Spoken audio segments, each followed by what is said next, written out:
Today I want to talk about the Nikon Z8 and the Sony A7R5, and more importantly, which one is actually better for a normal photography enthusiast. This video may be a bit long, but I wrote it carefully so it really helps anyone who is interested in these two cameras but doesn't know which one fits their needs. I used the A7R5 for about a year and a half, and earlier this year, around May, I added the Nikon Z8. On paper, the biggest difference is simple. One is a 45.7 megapixel all-rounder, and one is a 61 megapixel high-resolution photography machine.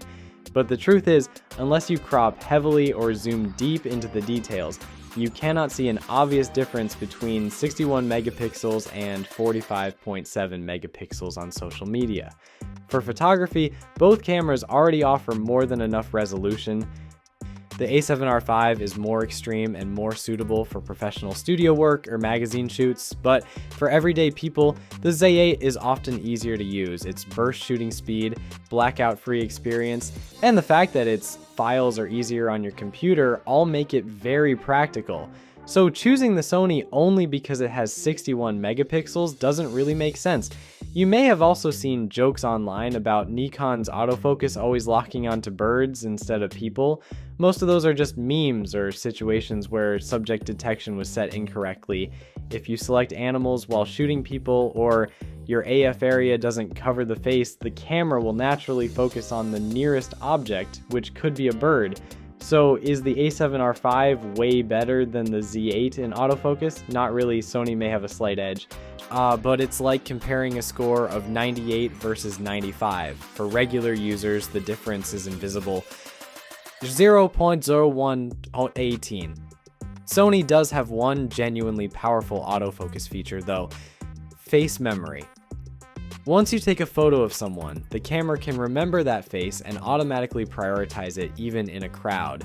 You can store multiple faces and switch between them easily. For creative looks, Sony has its creative look system, while Nikon now supports creator LUTs. With firmware 3.0, the Z8 can finally import LUTs directly, including LUTs made by creators. Both photos and videos can use these looks. If your goal is to pick up your camera, walk outside, shoot, and get nice colors straight out of camera, both systems now offer good tools. But honestly, yeah, Panasonic still has the most advanced LUT implementation because you can control LUT details directly inside the camera. Still, Sony and Nikon have improved a lot. Now let's talk about body design before we talk about video. The size difference between these two cameras is quite large. Like among the three major brands' flagship models, Nikon bodies are around 900 grams, Canon around 800 grams, and Sony around 700 grams. The Nikon Z8 is not only heavier than the A7R5, it is physically much larger, and this becomes a real issue when using a gimbal. The Z8's large body and tall viewfinder hump make it hit the gimbal's roll arm unless you're using something like the RS3 Pro or RS4 Pro. This is not about weight, it's the physical size, and because the Z8 screen cannot fully flip out, the screen gets blocked once you mount it on a gimbal.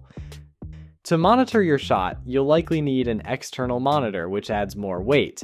The Z8 is already about 200 grams heavier than the A7R5, and with a bigger gimbal plus a monitor and battery, the weight difference becomes huge. For video shooters, this matters a lot. This is why I believe every camera brand should adopt the A7R5's screen design. It can tilt like a photography screen and flip out like a video screen.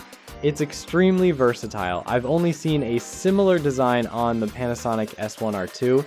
Like, many people joke about Sony screens, but the A7R5 screen is genuinely one of Sony's best. It looks noticeably better than screens on other Sony bodies, and it holds up well against Canon and Nikon screens too. Sony sensors usually don't have the strongest stabilization because of the small mount size, but the A7R5 stabilizer is a major improvement. It's still the weakest among the three big flagship systems, but compared to older Sony cameras, it's top tier. Now, video performance. On paper, the Nikon Z8 looks like a complete monster: 8K video, 4K 60 oversampled, 4K 120 full frame with working autofocus, and 8.3K RAW at 60 frames per second with no crop. These are extremely strong specs, but the biggest issue with Nikon video is the color profile workflow. 0.0452R. N-Log is simply harder to grade compared to Sony's S-Log 3. If you work in a team, most editors prefer S-Log 3 because it matches easily across different cameras.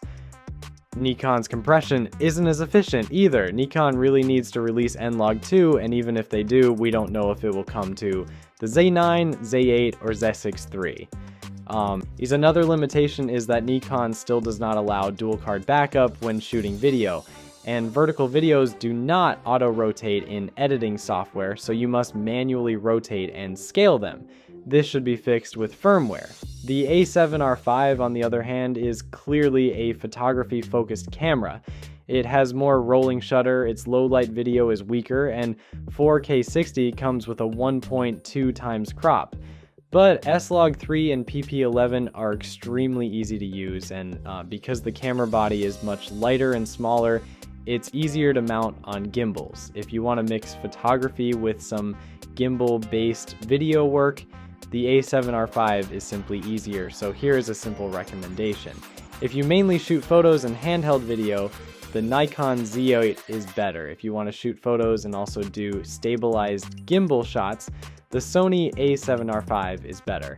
Well, I get, if you want maximum resolution for photography, the A7R5 wins, but for everyday hobbyist use, the Z8 often feels easier and more balanced. About lenses, Sony still has the largest third-party ecosystem, but Nikon's Z8 mount has grown fast. Many new lenses now release in both mounts. However, Sigma and Samyang still do not support Z mount, which is disappointing because both brands make excellent and affordable lenses. Overall, after using these two cameras for more than 2 years, this is my honest experience. Both cameras are great, both have clear strengths and a few weaknesses. And the best camera is simply the one that fits your workflow and your style. I always say the same thing. Don't overpraise a brand and don't attack another brand. Choose what works for you. I hope this video gives you a fresh perspective on the Nikon Z8 and the Sony A7R5.